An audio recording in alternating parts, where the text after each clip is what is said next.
Performance comes down to controlling what you can.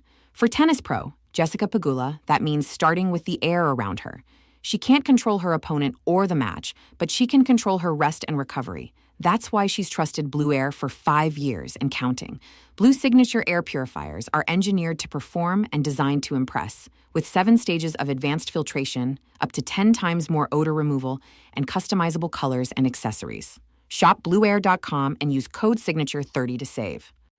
You know what I could really go for right now? Literally anything that comes in a McDonald's carton, wrapper, or bag.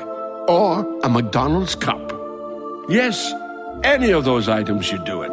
We've got your cravings covered. Now stop in for the flaky Filet-O-Fish, the crispy snack wrap, or large fries for just $2.99. Limited time only. Price and participation may vary. Cannot be combined with any other offer. Ba-da-ba-ba-ba.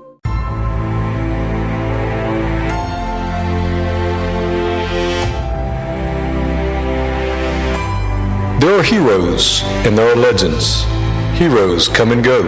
Legends never die. We usually say that you cannot become a legend before death. These are living legends. If the legends fall silent, who will teach the children of our ways? Sun Coaches Podcast, Season 5, brought to you by Titan Sensor, is proud to present The Legends.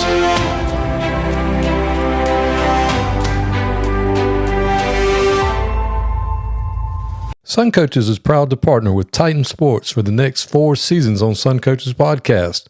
Titan GPS delivers technological superiority and improved player performance through wearable GPS made for high school football and strength and conditioning. From speed training to athlete recruit to workload enhancement, Titan is the easy-to-use yet comprehensive GPS tool to get it done. There's no minimum to get started, and Titan will walk you through every step to success. Message us on X at Titan Sensor to learn more and get in touch. Welcome to Sun Coaches Podcast, Season 5, the Legends Series, and I am very excited for our guest we've got on with us today. He's a 2-time state champion already. He's only been, I say only, he's turning into an old head. He's only been a head coach for 10 years. He's averaging only about 12.8 wins a season. He's won twice as a head coach. Coach Joey King, Carrollton High School, thanks for being on with me. Yeah, thank you for having me. Well, Coach, tell everybody where you actually went to high school. Yeah, I'm from Cedartown, Georgia. Grew up in Cedartown and played ball at Cedartown High School. Well, did you just play football or were you a multi-sport athlete? No, yeah, I played football, basketball, and baseball from, I don't know, I guess the time I could walk. You know, I've had a ball in my hand. I was a knucklehead, and my mama, I lived in Cedartown. My mama worked in Atlanta. So really growing up, kind of the only time I saw her was when it was dark outside. She'd drop me off early in the morning and pick me up late in the evening. So I played ball to stay out of trouble. So who was your high school coach? Like your high school football coach? Yeah. I played for John Hill at Cedartown. We had a pretty good little run there. I took over the starting job from a quarterback standpoint about halfway through my sophomore season. Funny story about that. My first varsity start as a starting quarterback was against Carrollton. They were number 1 in the state. Or that was the year they won the state championship. Excuse me. I don't know if they were number 1 yet, but they ended up winning the state championship in '98, and my first start was against those guys. Well, that's getting thrown in the fire, I would say. Got thrown in the fire. Yeah, we started off with a bang. You know, we jumped up on them, I think 20-0, and then shortly thereafter it was the Reggie Brown show. So we didn't win that one, but that was the start of my career as a starting quarterback. Well, that's a good way to start. So you got to go play college ball. Yeah, I did. I was very, very fortunate to be able to go do that. I played college ball at Carson Newman. It was Carson Newman College then. It's Carson Newman University now, but Carson Newman College in Jefferson City, Tennessee, and had a good time up there. You know, knew I wanted to be a coach, so the opportunity to go and play for Coach Ken Sparks was a great experience for a lot of us. There's a lot of Carson Newman guys in the coaching fraternity, so having the ability to go up there and play for him, and met my wife up there, and then I got into college coaching shortly thereafter, before jumping into high school. So did you started out as a GA there, and well, yeah. Is so that I what you actually, did? I finished playing, and as much as I love Coach Sparks, I told him I wanted to, stay on the GA, and he encouraged me to go somewhere else. He must not have loved me as much as I loved him, but no, I say that in kidding. He tried to share a little bit of insight, just an encouragement to go and learn another system. We ran split back veer in college, and he encouraged me to try to get my foot in the door somewhere else, and interviewed for a couple of jobs, and was actually on the way to take a graduate assistant / full-time / whatever else it was at Northwest Mississippi Community College in Senatobia, Mississippi. I was between Nashville and Memphis, and Jack Crow called me at Jacksonville State University, and I ended up taking a job. Jimmy Fuller was the AD down there, and I ended up taking a job at Jacksonville State instead of Northwest Mississippi. So how long did you stay there? I was there for a year. I was a director of football operations, and I worked with the receivers. I wasn't real fired up about the DFO job, but Jack convinced me that if I ever wanted to be a head coach, that the administrative side of it and the fundraising stuff that we were responsible for would really help me. It turned out he knew what he was talking about, because all that stuff was definitely beneficial. I'm in a position that I'm in now, but I stayed there for a year, and then we had some student loans we had to get paid off, so we decided to get into high school teaching and coaching. As a GA, that was back when we were staying up till 3:00 in the morning putting these VHS tapes in, and eating wings, trying to get it all figured out. Some of these guys now, it's a little bit more luxurious. But I did that for a year, and then took my first teaching and coaching job at Sonoraville High School. I was with Chuck King and those guys up there. Started the program, had the first win in varsity history at Sonoraville High School.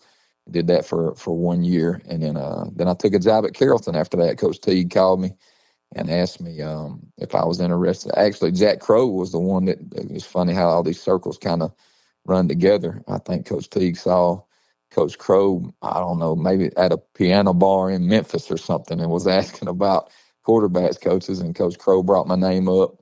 And then Tony Lundy actually was one of my high school coaches, had a big impact on my life. Tony Lundy was recruiting. He was the offensive coordinator at Shorter University, and he was recruiting and went through Carrollton, and Coach Teague asked him about a quarterbacks coach, and he recommended me as well. So he called me down and interviewed, and I took the quarterbacks job at Carrollton in 2008. 2008 Carrollton, that was a good place to be back then.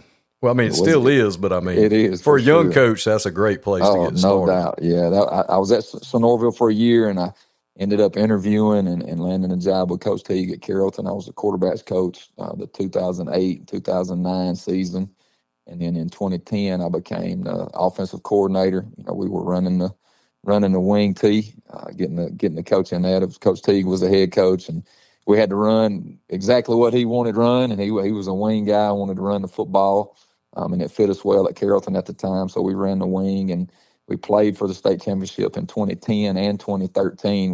We fell short both of those years. Sandy Creek beat us in 2010, and then Griffin beat us in 2013. And then after that season, Coach Teague decided he was retiring, and I tried to get the head job there at the time, and came in second for it. So then I was, trying to find a job, and didn't really know where we were going to go or what we were going to do. Kind of looking all over the state, had a couple of opportunities, and then the Cartersville job just kind of presented itself all of a sudden. I was trying to do a lot of stuff on my own, and we were praying, trying to get things figured out. And I really didn't think I had a shot to get the Cartersville job. And Jay Floyd called me and was like, "Hey, you need to interview for this Cartersville job." And I was like, "Well, I tried. I didn't even get a call back. I think they've already got the 10 guys that they're interviewing." And I think Jay might have busted up in on the interview committee and told them that they needed to add one more to the list.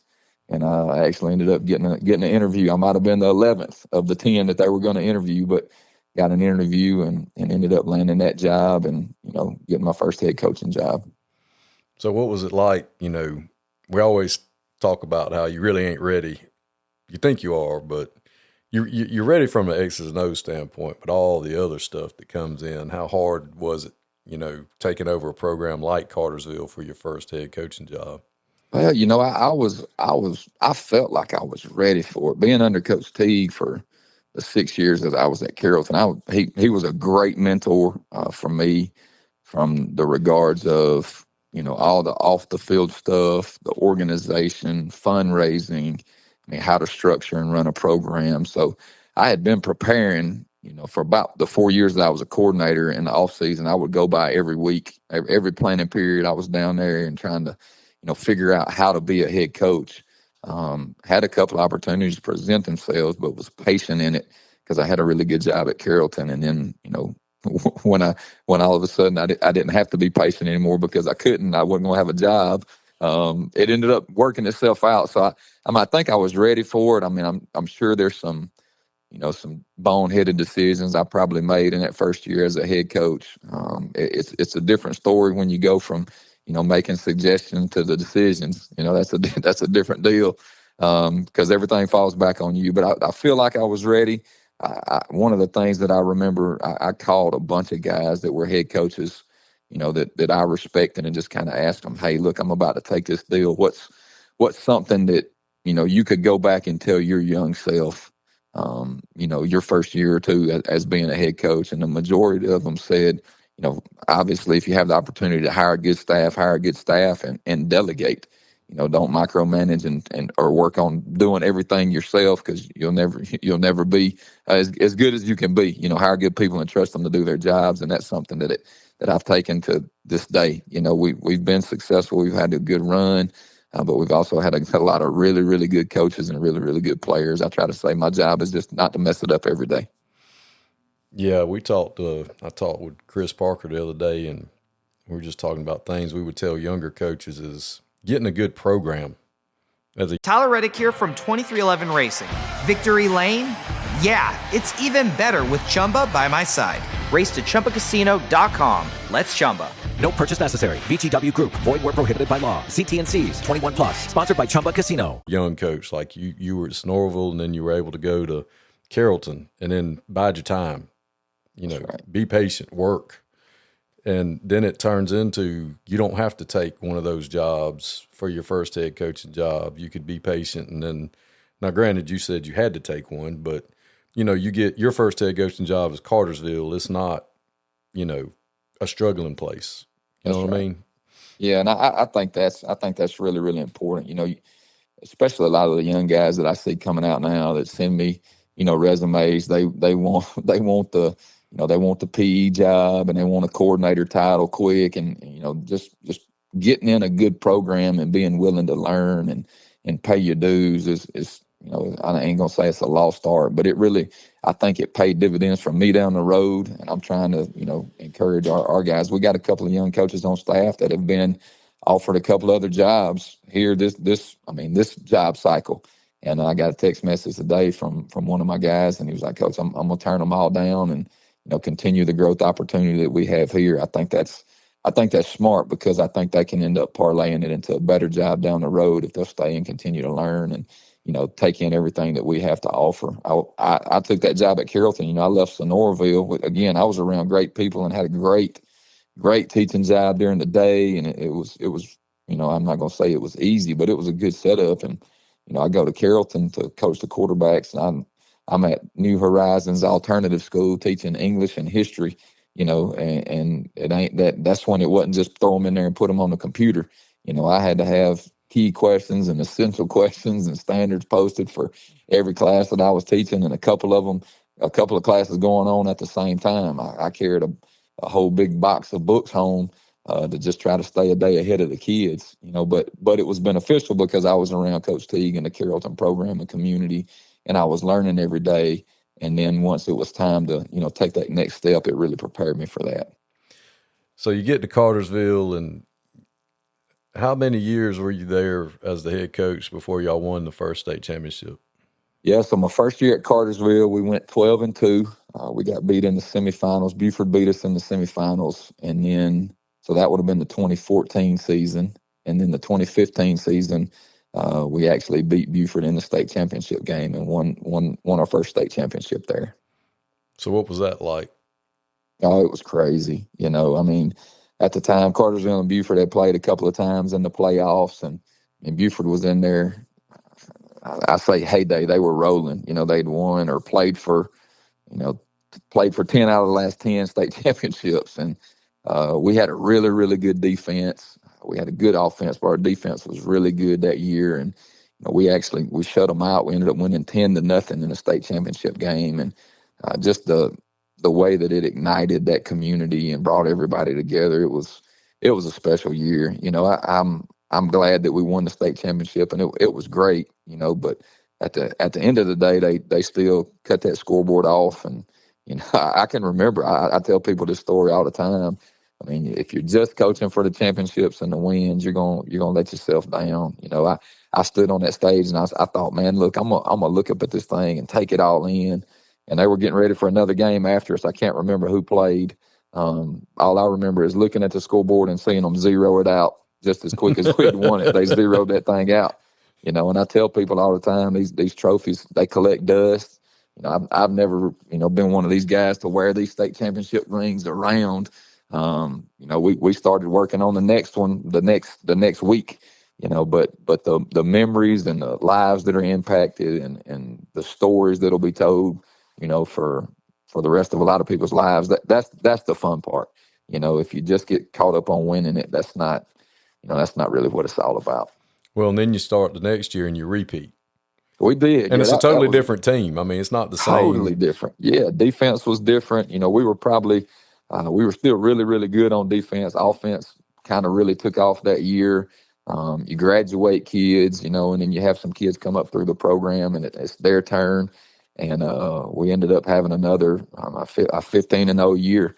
There was a while there. I think we won, I can't remember the exact number, 41, 42 games in a row, and you don't really, everybody asks me, how does it feel? And at the time, you don't feel anything. You focus on the next one, and it's kind of cliche. Coaches talk about focus on just going 1-0. Well, we did that a whole bunch of weeks, and that was really our focus. It wasn't, we've won this many games or we've won this many titles. It was, we're going to show up to work on Monday and put our hard hat on and, look up at the end of the week and hope we won the game, and then we're going to focus on doing that again. And our kids embraced that every day in the weight room and at practice, and it was a special run for sure. So I imagine at this point in time, you're starting to develop your staff. You're starting to get your core guys that would be with you over the years and building that. Yeah, we did. I've always said the who is a whole lot more important than the what. And in coaching, you're only as good as the guys that you surround yourself with. And I took the job at Cartersville. My first hire was Connor Foster. We were together at Carrollton. He had only been there with us for 1 year, even though I was at Carrollton for 6. He was just there with us that 2013 season. And straight out of the gate, he was our DB's coach. But straight out of the gate, I knew he was going to. He was a really talented coach, had a good head for the game, and was great with the kids. So when I took the Cartersville job, Cartersville was actually home for him. That's where he played high school football and was on that 99 state championship team. And, when I had the opportunity to go back, he was the first call. And that's a hard decision to make, the decision to go back home. So he spent a lot of time in prayer and talking with a lot of people. And I'd say it's worked out pretty good for him and his family too. So he took the job with us as a defensive coordinator, and he's still there now as the head football coach and has done an outstanding job. But the rest of our staff was just as important, in those runs. And I had Coach Reggie Perkins with me, who ended up coming down here to Carrollton. Coach Dusty Phillips was with us, and a lot of other guys that have gone on and taken some head jobs and some coordinator roles. But each and every one of them hold a special place in my heart, just from the memories and the brotherhood that's developed through coaching together. So winning 2 back-to-back and going on that run with all the wins and everything, like you said, they zero them out. Yeah. And you come back to third year and you're like, well, We've done it twice. That's it. Yeah. So that's the question. Everybody, people ask crazy questions. Coach, we're gonna win it this year. Well, shoot, there's a lot of variables in there. I'm gonna say we're gonna try every year. That's everybody's goal when they start this thing. But there's a ton of variables. So I think maybe even on the stand, I don't remember if it was John Nelson or one of the GPB guys or whatever. Coach, are we going to three-peat? It's right after we won the second one. That's the immediate question. I don't know. Well, I dang sure would like to. I mean, but there's a lot that goes into it. And that year, I mean, we had a huge senior class and very talented team. And I mean, I don't know that we had much of a challenge at all throughout the year. And then we got upset in the second round to the Blessed Trinity, and they went on a run after that. I think they won 3 in a row, after that, and we got upset, and that was it. And that was Trevor Lawrence's senior year, great senior class. I think that year we graduated. That would have been the 2016 season. After that, we graduated 18 of 22 starters. Our kicker, our long snapper, probably our water boy. We graduated a lot of them. We only had 2 coming back. And then one of my favorite seasons was the 2018 season there. We played for a state championship that year, and everybody was like, Cartersville's graduated Trevor and everybody else, 18 to 22 starters. And we had a bunch of guys that really didn't have any business being out there. But they bought in, they believed in the system, they believed in each other.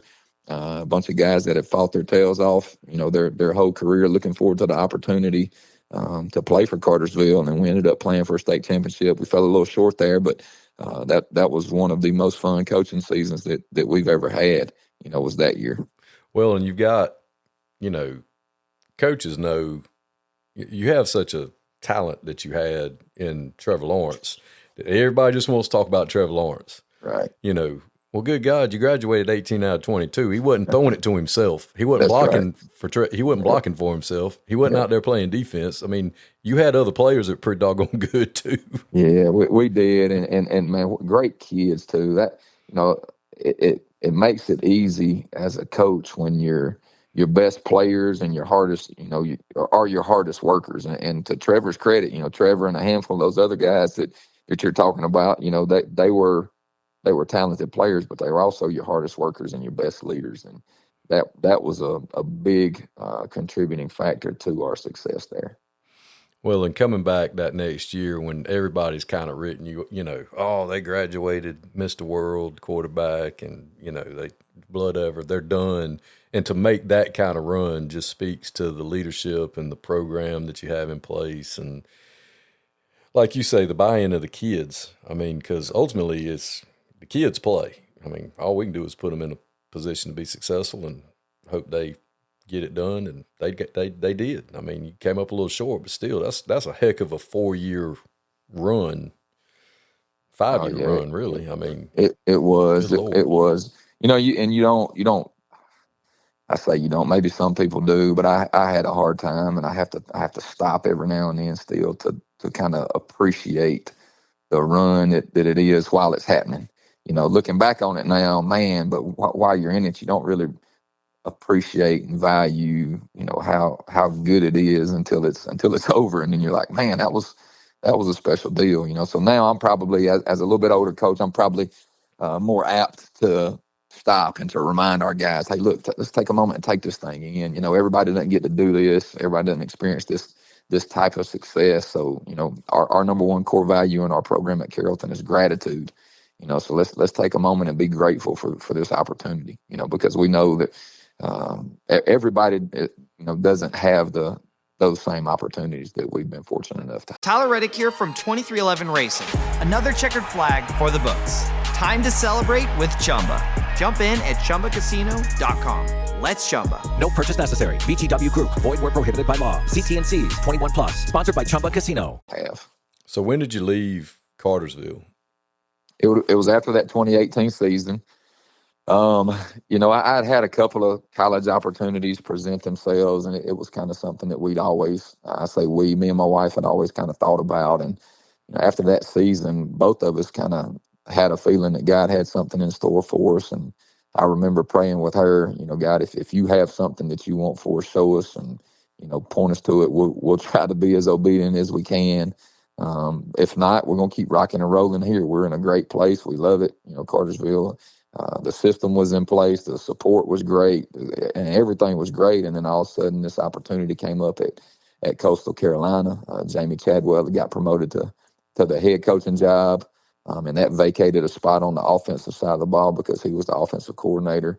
And he called me and was like, hey, look, I got a job on my staff. And it's yours if you want it. And I said, let me talk with my wife and figure it out. And I talked with her, and we were interested in doing that. And I called Jamie back. I think it may have been on a Thursday or a Friday, and said, when do you need me? And it was about that same time the next week. So I packed my truck up, and first we prayed about it, made sure that was the right place. In Genesis, maybe the 12th chapter, it says God told Abraham to go, and then he would show him. We had a lot of questions. I went into that deal at Coastal Carolina not exactly knowing where I was going to live. I just had my truck packed down with all my clothes, and I drove to Myrtle Beach, not knowing where I was even going to stay, but trusting that God was going to provide, and he had his hand in it, and ended up staying there for a year and having a great time with that staff. I coached the receivers. That was different. It was a little bit of a change going from, being the head coach back down to the position room. So I really enjoyed having my group of guys. We grew close, and I got to pour into those young men and teach them the game, but also teach them about life and have a little bit more of a connection as that position coach than I did as a head coach.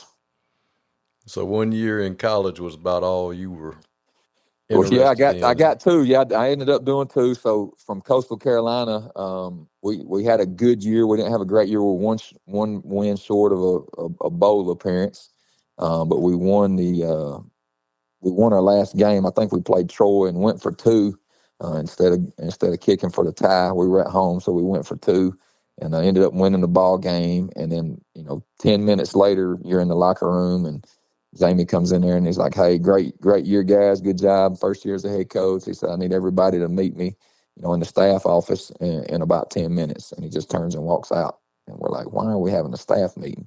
So there was some staff turnover. I was good. Actually, I had a really good end of the year review with him. And so I was committed to staying another year. And then over Christmas break, Jeff Scott, who was the offensive coordinator at Clemson, he got the South Florida job.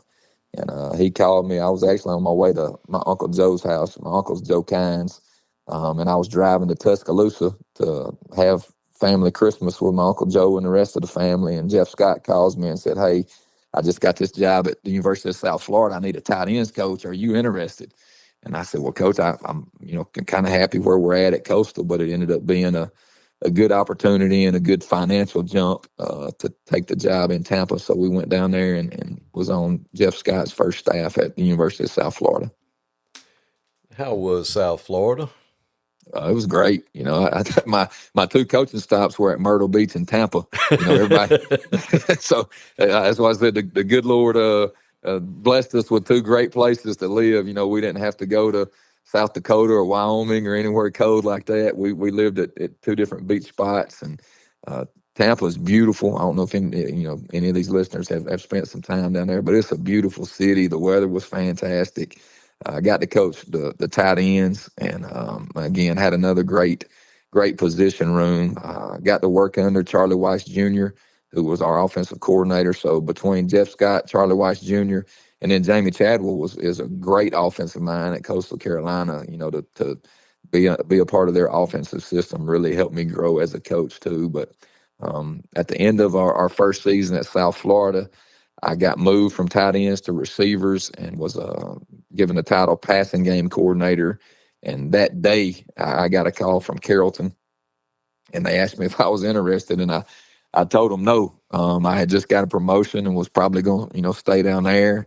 And then they just kind of asked me if I was willing to at least hear them out. And I said yes. And they came to Tampa the next day. And I went and met with our current superintendent, Dr. Albertus, and kind of listened to his vision a little bit about Carrollton. And, my family was drawn back here. One of the reasons is because it is a great community. Living in Myrtle Beach, then living in Tampa. Those are great cities, but we missed the the Cartersville aspect, the Carrollton aspect, that community. Carrollton on a Friday night is still small town USA, where everybody's shutting down things to get to the game, and all the little kids are lining the street at the homecoming parade, and just to be a part of a community again was one of the reasons that we came back here. Yeah, that makes a huge difference, especially when you got little ones that you're trying to raise up and That's right. get your church family and stuff like that. Yep. I'm not saying they don't have that. You know what I mean? It's just different when you're in a smaller place, and without question, you see people at the grocery store and at the gas station, things like that. So you head back to. So what was that? COVID year? That was a year after COVID. So I was in Tampa for COVID year. Again, not a bad place for the world to shut down. So it was really, I mean, aside from COVID and the impacts of that, it was a great year for our family. I mean, we grew closer together. I worked out of my home office and Zoomed with what felt like about every coach in the country. So the year after COVID, the 2021 season was our first year back in Carrollton. And has hit the ground running and has had, what is it now, 4 great years so far? Yeah, it's been 4. It's crazy. The first year I was hoping it was going to go exactly like Cartersville. So we go 12-2. We go 12-2 my first year here and get beat in the semifinals by Buford. And I'm like, okay, here we go. Next year we're going to win this whole thing. Yeah. And I'll be dang if we didn't end up playing for it. We went 14-1, didn't quite go 15-0. We went 14-1 and got beat by Mill Creek in the state championship game. And man, it was crazy. Again, I thought we had some kids. A lot of people counted us out. I don't even know if we were in the. I don't pay a whole lot of attention to rankings, but we weren't even mentioned in the preseason top 15. We ended up, the kids bought in and believed, and we played for a state title after our second year here. And then the third year here, we got beat in the third round by a very talented Walton team. And then last year we played for a state title again and got beat by Grayson. But it's been a great 4 years. The community's great, but our kids have bought in and believe in the culture, and that kind of drives and facilitates everything else. So you said your number one core value is gratitude. What are some of the other core values that you instill in the kids at Carrollton? Yeah, one of the things we say is it takes guts to be a Trojan. We want gritty kids, but guts for us stands for gratitude, unity, toughness, and sacrifice. And so those are, every decision that we make from a program standpoint hinges on those core values.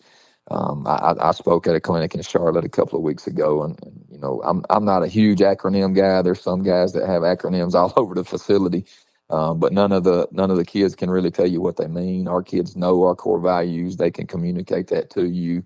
And again, everything that we do from a program standpoint hinges on those. If there's ever a conflict or something that doesn't match up to those, we need to change our core values or address that conflict. But everything that we do is about guts.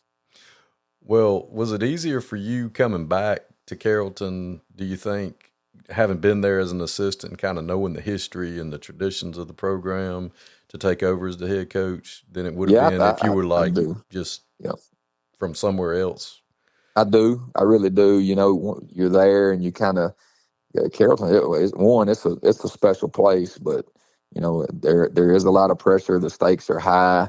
And people, it was funny coming back. People said, Coach, are you ready for the pressure and the expectations? As one, I was here before, but two, it's not, the expectation isn't to win a state championship every year. It's to put as good of a product on that field as you can put. Now, and if you fall short, you ain't gonna be here very long. But to put a great product on the field, obviously they want you to win, but then you have to embrace this community and the tradition that exists here. And if you do those things, Carrollton will love you back. And that's something that we try to teach our guys. I talk about gratitude. We do a ton of community service projects. We try to make it to where it's not about us.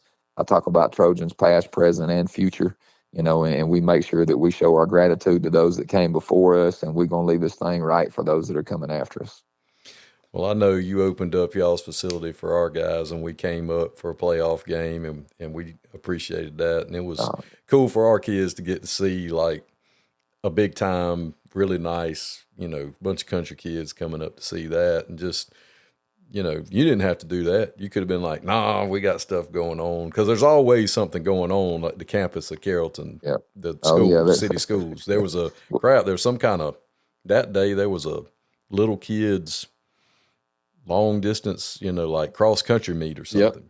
Oh yeah, it's busy. It's definitely a happening place. The spring's crazy busy. But you know, anytime coaches reach out, one there's a connection there. You know, there's the fraternity of coaches. I want to try to help guys out. You know, and I never know when I'll be in a situation or be in a place where, you know, I may need to call and ask a favor too. So that's kind of our philosophy from an athletic department standpoint. You know, if we can help somebody out, we're for sure going to do that, because we've had to walk through and we've had to go places before too. So I think in coaching, that's just good business, you know.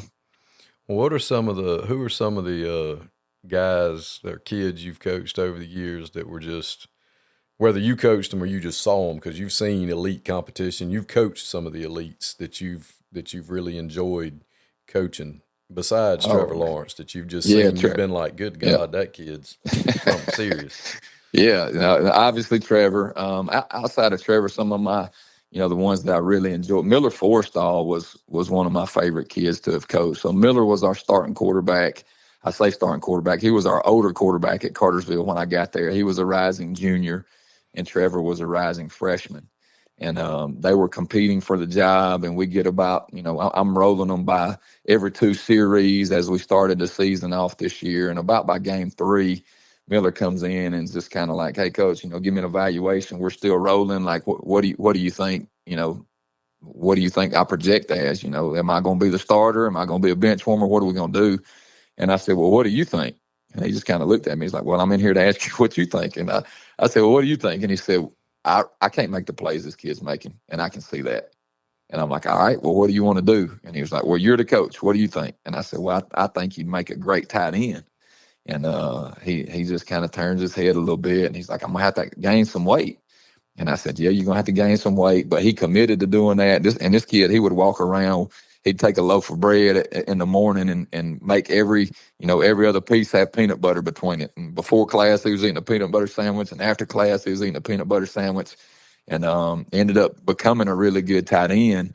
And I tell you a funny story about Miller. I can't say word for word everything that he said, but he had some people recruiting him, and we were going to, I think we were at the University of Georgia at their 7-on-7 camp. And these coaches have been following us around all day long. They're watching Miller, trying to figure out if they're going to offer him or not.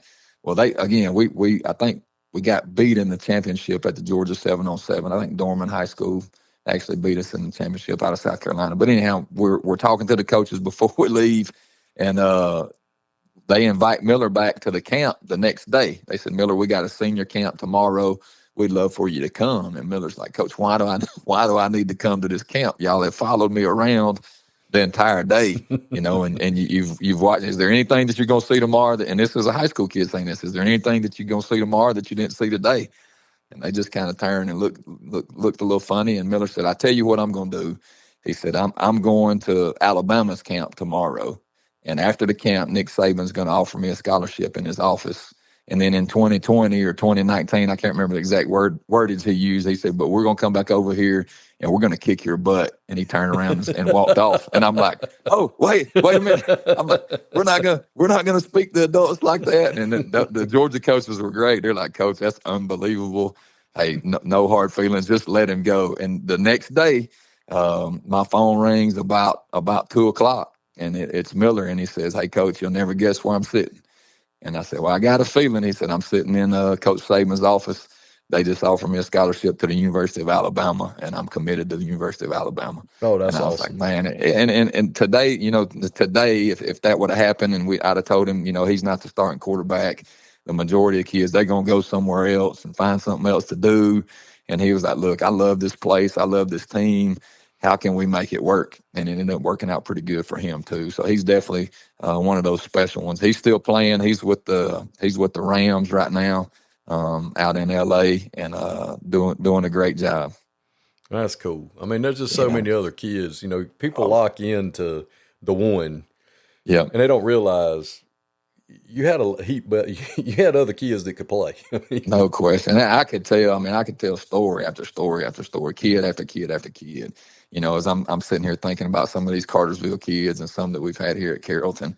I mean, it's my brain and my heart are full of kids that have impacted me and made me a better coach. But just to see how they attack the day each and every day.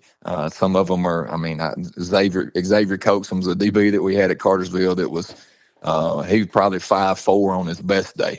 And I'm coming in to film, with our staff every Sunday, trying to figure out how we can fire this kid. We got a little peanut out there playing in the secondary, and we got a DB going to Iowa and one going to Minnesota and one, this another Division I kid, and then we got this little 5'4" corner, but we can't get him off the field. He wouldn't let us because he was such a good player and he played the right way and he always knew what to do, and he was a great kid. But physically, I'm like, we got to find somebody else. But that joker, he showed up every day, and height was not an issue for him. You couldn't tell him he was 5'4". He played like he was 6'3".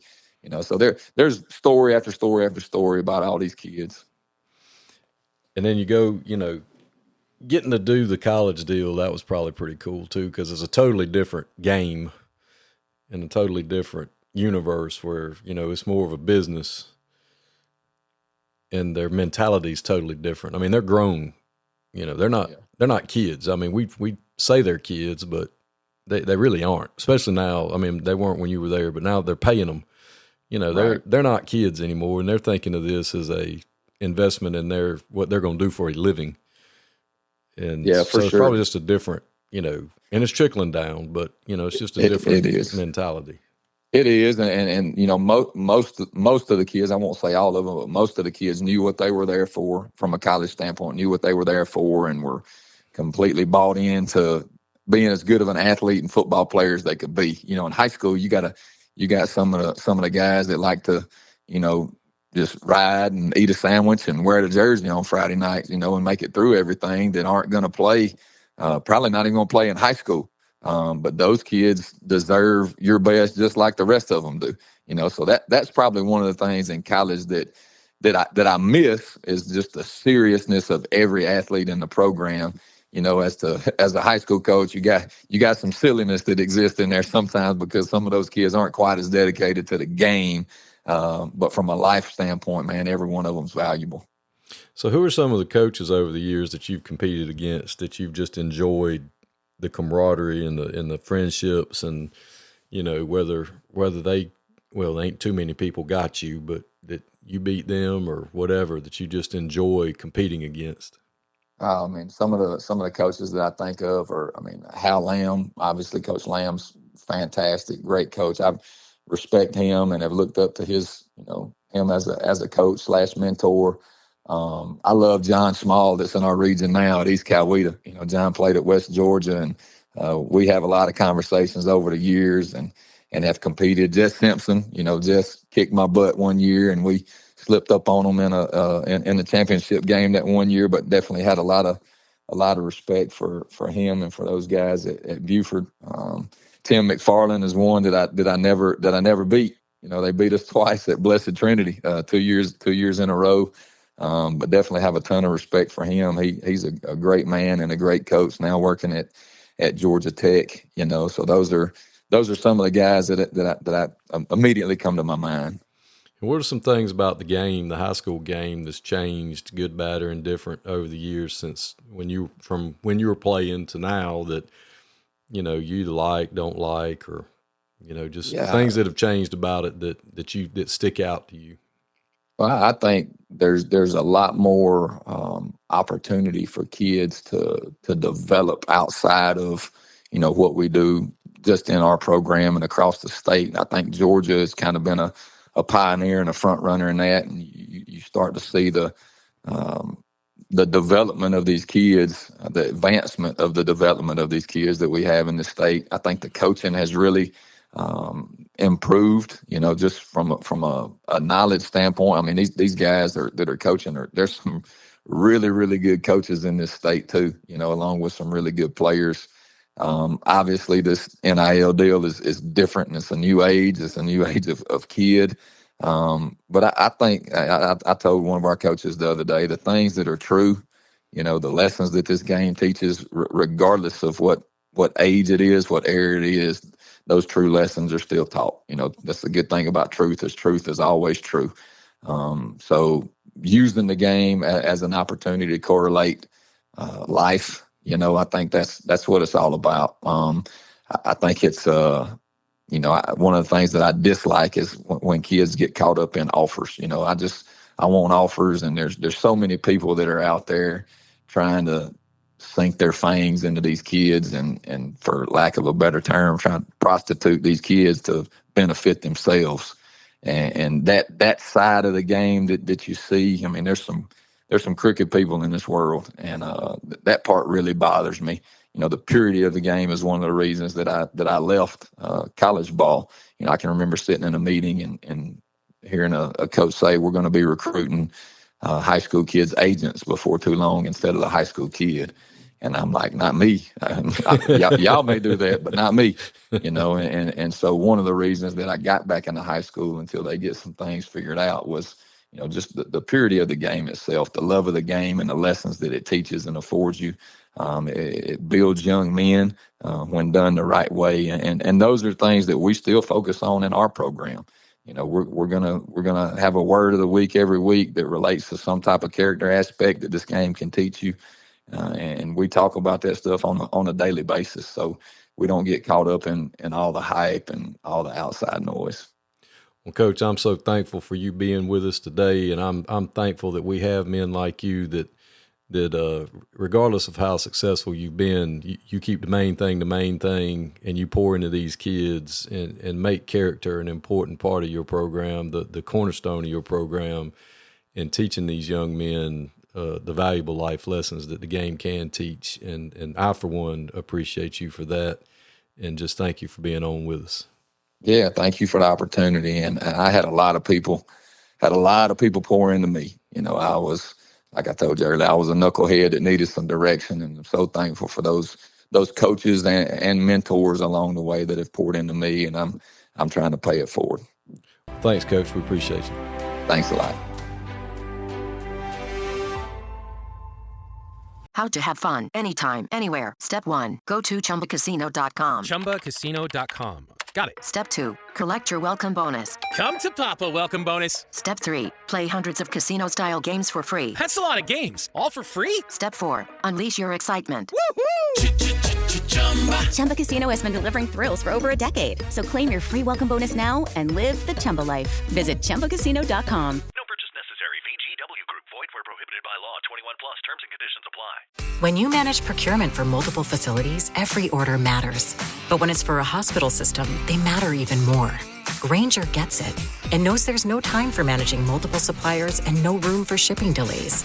That's why Grainger offers millions of products in fast, dependable delivery, so you can keep your facility stocked, safe, and running smoothly. Call 1-800-GRAINGER, click Grainger.com, or just stop by. Grainger, for the ones who get it done.